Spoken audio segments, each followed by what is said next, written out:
Yo, what is good, everybody? It is your boy Golden Falls, Golden What Ifs, whatever you want to call me, and I'm back. This is a brand new Tanjiro What If, part 1 of 2 of What If Tanjiro had poison breathing. If you guys enjoy, please show some love, leave a like, leave a sub, and leave a comment down below, all that good stuff. Check the links in the description for the Discord, Spotify, and also the membership, whatever you guys want to check out. I do have plans to do some other What Ifs as well. I actually have plans to do a couple blue lock what ifs, so I might be going back to that and do a couple of those. I know some of you really like them, some of you don't. It's kind of like a mix, right? The audience is a little everywhere sometimes in terms of what they like and what they don't like, but overall I just like mixing things in so I don't, personally get bored or stuff like that. But yeah, that's all I really got to say. Hope you guys enjoy the video, and I want to get right into it, so let's get it. The story of Tanjiro Kamado all begins when he goes out to that village, the village that he on occasion would help out. He would go over there to sell coal, hoping that he can get something or have a nice kind of New Year's for his family.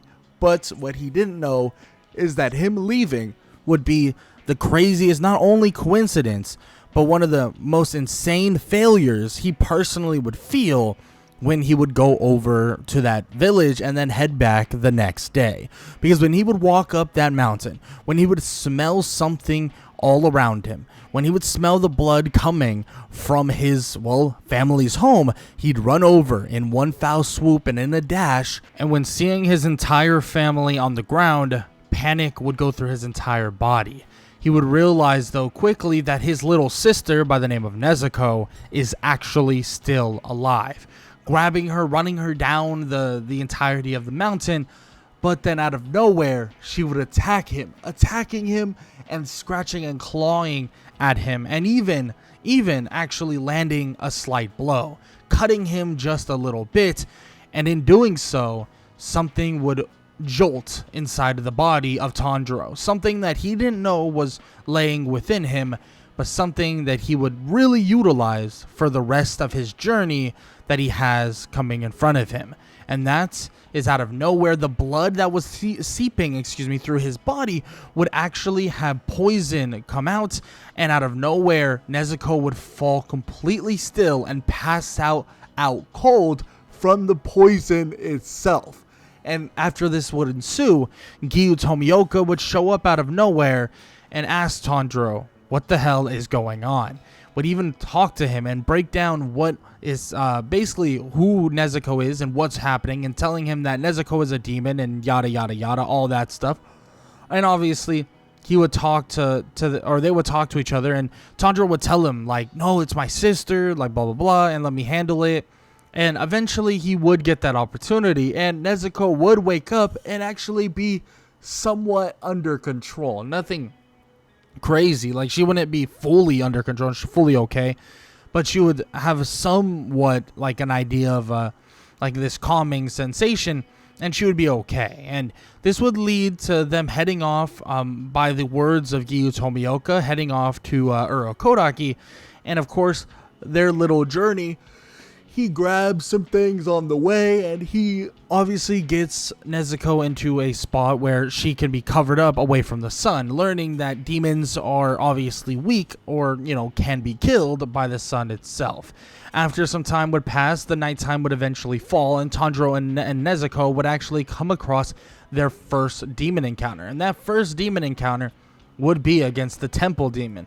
And yes, Tanjiro doesn't really have the easiest time fighting against or even protecting himself against this temple demon, but with the help of Nezuko, it seems like it's able to be, somewhat endured. And then, of course, when Tanjiro would slightly get hurt during this time as well, his blood itself would actually ensue in like this poison, and he would realize that his blood itself is poison to the demons, but that's not it. He also realizes that he can actually control poison out of basically thin air. He doesn't know exactly how it works, but it seems like his body does actually make poison that is effective against demons, but he doesn't know how to use it outside of cutting himself with the blood.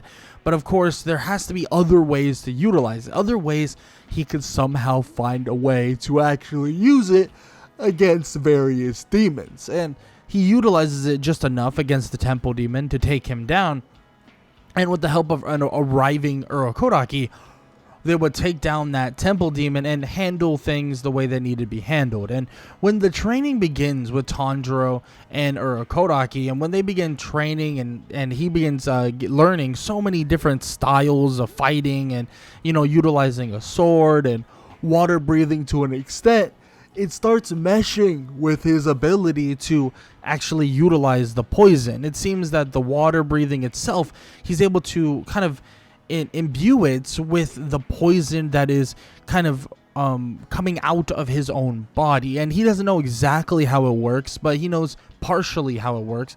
And the more he learns concentration breathing, the more he kind of sweats and imbues his sword itself with poison as well, leading to his water breathing to turn into kind of like a poison-like breathing.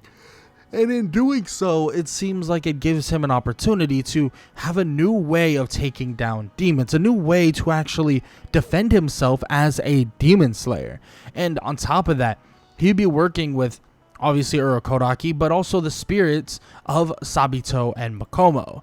And in doing so, he learns so much about water breathing and so much about concentration breathing and also the ways of being a demon slayer.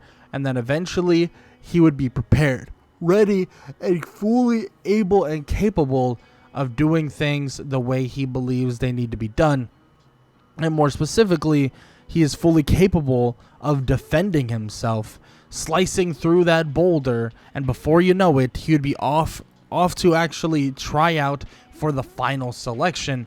And this right here is where things will turn up to 11 in terms of Tanjiro's capabilities, because once Tanjiro is out there, once he's over there slaying demons, quickly and obviously it's shown to everyone that Tanjiro is at a level with his poison-like breathing that he can keep up with all of these demons, slaying them without even really touching them. It seemed like Tanjiro will slice at the necks of the demons, but if he misses, the poison itself would extend the blade, affecting the demon, making the demon hallucinate, making the demon feel certain ways, and even making the demons sometimes fall asleep entirely. Depending on the demon itself, it actually has various different effects, but overall, Tanjiro has a very potent poison that continues to mess with these demons. And while one person is actually watching very closely, one person by the name of Kanao, wondering how he's doing it and wondering if he is like Shinobu and like, the Hashira that has trained her for so long.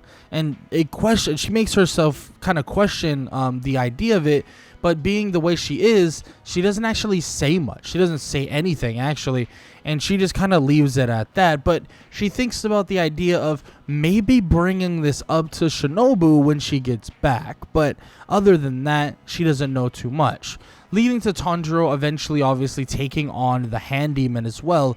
But just like in normal, he would slay the hand demon pretty easily, but even easier than normal. Showing up kind of like ways of utilizing the poison, he kind of makes it so the hand demon starts seeing other things, of being affected by that poison before you know it, or that poison mist, continuously messing with the mind of the demon and giving him an opening that would be easy for him to really depend on, and slaying the hand demon in one foul swoop, getting revenge for the demons the demon slayers that kind of fell during this final selection, and carrying their hopes and desires with him as well. Eventually he would get his Nichiren. He would stop Genya from hurting what looks to be a little girl, but is actually not really a little girl, and he saves them from hurting, or he makes sure that Genya doesn't hurt them, and he breaks his hand. And of course, on top of that, he grabs his Nichiren and his oar, and he heads back to Mount Saguri to meet with Urokodaki once again. And obviously Urokodaki is happy as could be. Obviously he was training this kid to enter the final selection. He was training this kid to keep himself safe, but he was worried. He was worried, just like all the rest, that he wouldn't make it out, that he wouldn't make it back. But now he knows that Tanjiro Kamado is fully capable and fully able to defend himself and also defend others so that the demons don't win another single day.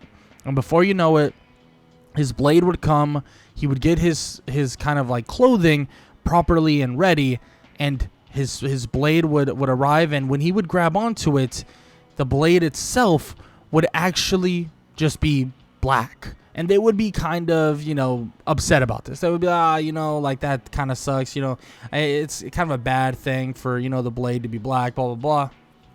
But the reason for this is the mix of the water breathing with the poison breathing. And it seems as if it is definitely having an effect. And the reason why it's having an effect is because it's two different kind of styles that are clashing with each other, but at the same time, in unison, they're so perfect. In unison, they're so perfect in terms of what they can do and what the capabilities are.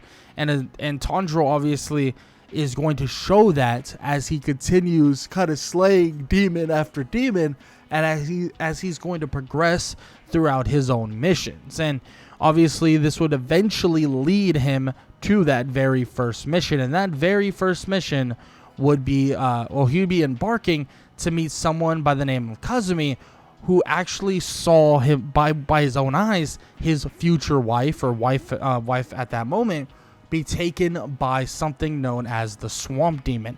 And Tanjiro is already on the lookout for anybody that looks like that demon, or anybody that needs to be dealt with like that demon, and he'll be looking out throughout the night, and eventually that Swamp Demon would show its face, and Tanjiro would kind of chase after it as it tries to take another female from the village. And Tanjiro would be in an all-out fight with it, as Nezuko would even help out as well, giving him openings to infect the demon with his poison, utilizing his first form, Water Surface Slash, but not going for the neck necessarily. And as the Swamp Demon would dodge, the mist of the poison at the end of the blade would kind of reach out that distance of the blade itself, infecting the demon with the poison, messing with the demon's head, seeing multiple things, but even messing with his head so much that he starts seeing Yorichi, seeing this figure that comes from the mind of Muzan himself, and he begins to freak out, lose his mind, and borderline absolutely go crazy. And eventually Tanjiro would use this moment to slice the neck off the Swamp Demon, and just like that, the Swamp Demon would be defeated, and just like that, Tanjiro would save so many potential victims from this place.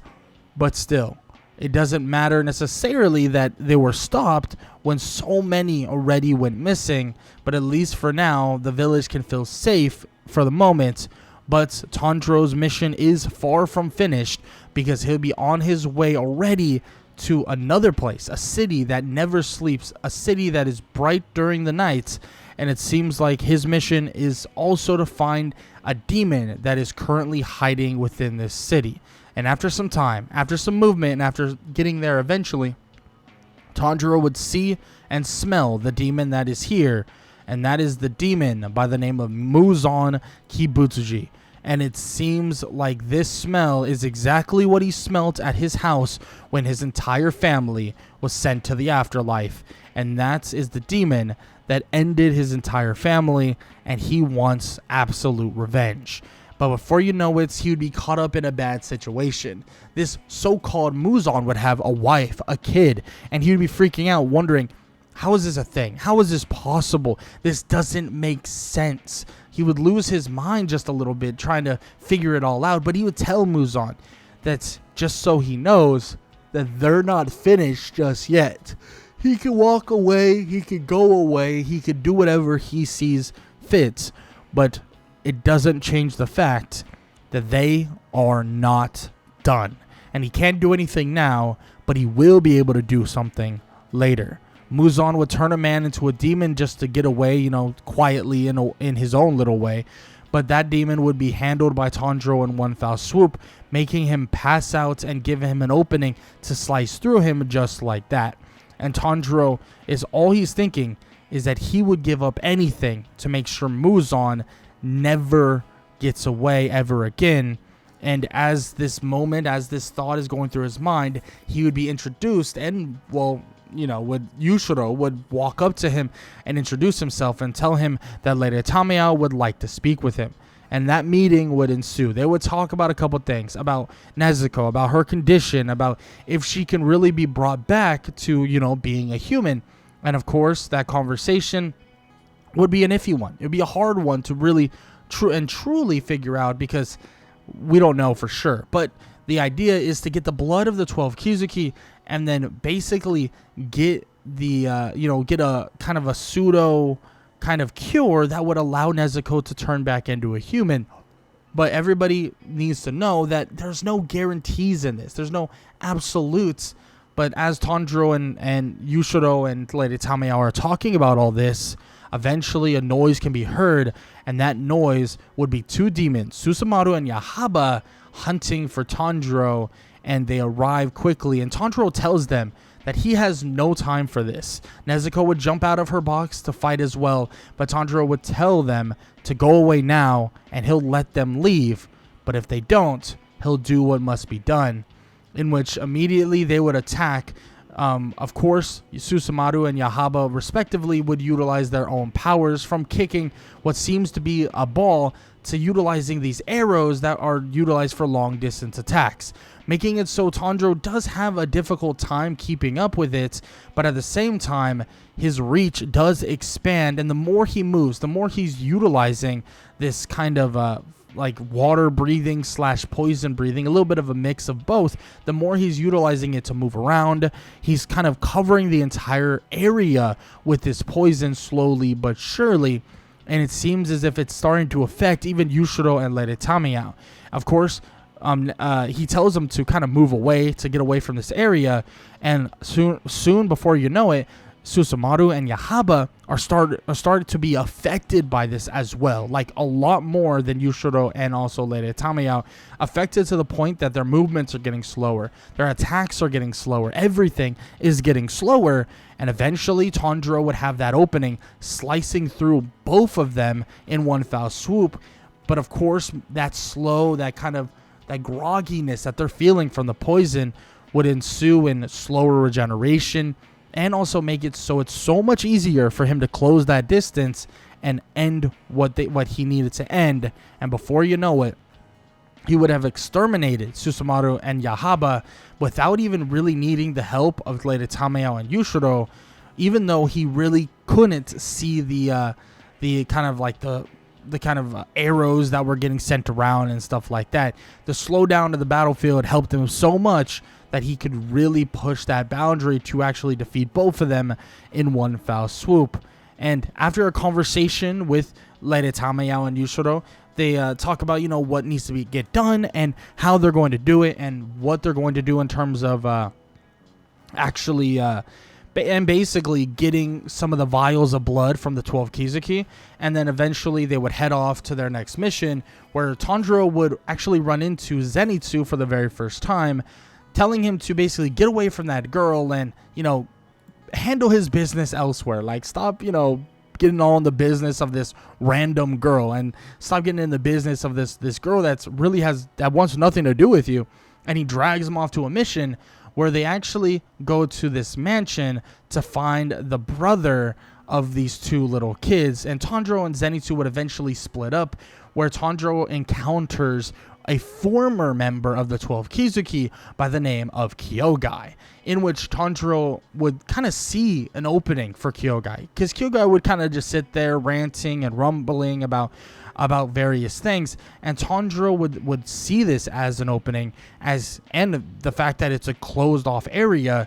He would begin kind of emitting this poison more and more, and before you know it, before Kyogai starts really messing with the room, flipping the room upside down, Tanjiro would be already jumping everywhere, utilizing water breathing and different styles, and eventually, as he's doing so, Kyogai would start seeing things to go very blurry. Things would start messing with his head, and he would start realizing that whatever Tanjiro was doing, just standing there, just slicing the air and doing nothing, he was actually doing something, filling the entire room with a poison that is for demons specifically, and a poison that puts him flat on his butt before you know it, leading to Tanjiro actually landing a clean slice, one foul swoop, and slicing the neck off of Kyogai, getting the blood actually in a vial from him as well, and sending it off to let Itame out. Unknowingly to Tanjiro, though, this vial would be also perfect for getting the poison that he's even emitted from his own body as well, that basically grants him and grants them an opportunity to even get more potent, or a more potent version of it. And before you know it, Tanjiro has that blood sent off, and he helps clean up the rest of the mansion, as eventually he would head outside, meeting up with a boar-like person that he did meet briefly within the mansion before it got all flipped around. But of course also Zenitsu, who he was with in the first place. Zenitsu there protecting the box for Tanjiro. Tanjiro would face off with this boar by the name of Inosuke, and after a hard-fought battle, one singular headbutt would lead to the victory for Tanjiro, and lead to actually Inosuke deciding that, you know what, I'm going to follow alongside him just for now, which is good because, you know, we don't want things to blow out of proportion for no reason. And of course, this would lead them to heading off to a nearby place, a nearby house, and that nearby house would actually have like this old lady that would actually take care of them, get them food, get them rest and stuff like that, eventually preparing for their next mission, which would be a mission that would be the biggest one yet, and one at Mount Natagumo, and one that had demon slayers going missing by the dozens. And before you know it, they're up there and they're ready, and they see something that terrifies them, and that is a absolute fest of demon slayers that are puppets, or being puppeteered by some sort of demon. But Tanjiro knows and can tell that that isn't even the main demon, as he sees the main demon standing above them, and he can smell it on him. And before you know it, Rui would be gone, and they would be having to handle this mother spider demon before anything else, helping the demon slayer puppets first, and then leading to them facing off with the mother's spider demon's doll. His poison would not be very effective, leading to him really needing help with dealing with it, with Inosuke coming down from the sky, slicing and cutting through the body of the doll. But of course, after all this is said and done, his poison would be very effective against the mother spider demon, as he swoops in and makes her pass out cold. And it seems as if she just wants things to end quickly and painless, like she doesn't want to be here anymore. And Tanjiro, well, he obliges with that, allowing the poison to seep in and making it so the poison takes its course without actually hurting her to an extent, making her pass out, go unconscious, and also, well, pass on to the next life via the poison as it seeps through the body and quickly spreads rapidly through the demon. And after all this is done, Tanjiro and Inosuke would face off with another demon, the fathered spider demon, but with one messed up kind of notion, with one mess up at all. Tanjiro would be launched in a different direction and would be forced to fight against the main demon that is there by the name of Rui, who is berating the daughter demon, berating his sister. And Tanjiro tells him that that's really no way of treating your sister. And well, Rui tells him that for one, he has no reason to say anything about the way he treats his sister, but on top of that, that if all else fails, he'll just replace his own sister with the one he has in that box. Which a fight would break out, and Tanjiro would be fighting for his life. A fight that he's never had before would be ensuing, and a fight that he's never thought he would go through so early on. He would be giving it his absolute all. And Rui himself, he has no idea that the entire area is slowly but surely being covered and kind of sectioned off with poison. And he would be getting caught by it from time to time. the area, he would kind of go through some of the poison on accident and absorb some of it into his skin, messing with his regeneration and messing with his ability to really fight at full capabilities. But still, he's able to keep up with Tanjiro. The strength of Rui is nothing to be to slouch at, nothing to really look at and think, oh no, it's nothing. No. The Rui's strength is pretty insane. So he's able to somewhat keep up, leading to Nezuko helping out to the best of her own ability. But it seems like her being around the poison a lot more than any other demon gives her an immunity, or at least to an extent, an immunity, or at least kind of like a somewhat chance to like not be fully affected by it. And the effectiveness of it, of course, would be lower. Now, as this fight continues on, Nezuko would help him get an opening that would get her kind of hurt and, kind of tied up within a tree. But this would be when Tanjiro not only is able to reveal his brand new breathing style, that of sun breathing, but also when Nezuko is able to reveal her blood demon art that is being affected by not only the poison, but also the sun breathing that Tanjiro can utilize and the bloodline that follows. And Tanjiro watches as Nezuko utilizes this blood demon art that is not only creates these flames, but also creates this poison mist that lights on fire all around Rui, making it so that he gets lit on fire, poisoned, and it continues to burn through his body. And Tanjiro sees this as an opening, utilizing the Hinokami Kagura, and as he does this, he would utilize it in unison with his poison, allowing for the poison to seep in even deeper within Rui, making it so he can barely move. Full paralysis, and his body is rejecting itself, eating itself alive, burning and destroying itself to pieces. And before you know it, Tanjiro realizes that his poison will mean more than he could imagine for fights that are coming up very soon, and more than he could imagine in the future of what's going to happen to every last demon slayer. And after the defeat of Rui, and after he is killed with the help of Nezuko and, well, obviously Tanjiro together in unison, eventually Gyu Tomioka would show up in complete shock to see that they actually defeated one of the 12 Kizuki. And Tanjiro kind of says, like, don't be surprised, like, I had a great teacher. It was your teacher at the end of the day. In which, obviously, Gyu, he wouldn't smile or anything, but he would nod his head and say, impressive, like, good job. And before you know it, though, Kanao would come soaring in to slice through Nezuko, but Tanjiro would clash with her, but would stand literally no chance. The reason why he's so good against demons, obviously he's capable as a swordsman, but it's the poison. The poison helps him so much, but it doesn't affect, or it doesn't really affect, everybody else that surrounds.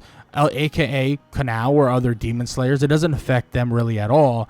So when he tries to fight and help out and get his sister out of harm's way, he can't really keep up very long. Not before he's knocked out cold, and before you know it, he wakes up in front of all the Hashira, and they're debating on what his fate should be.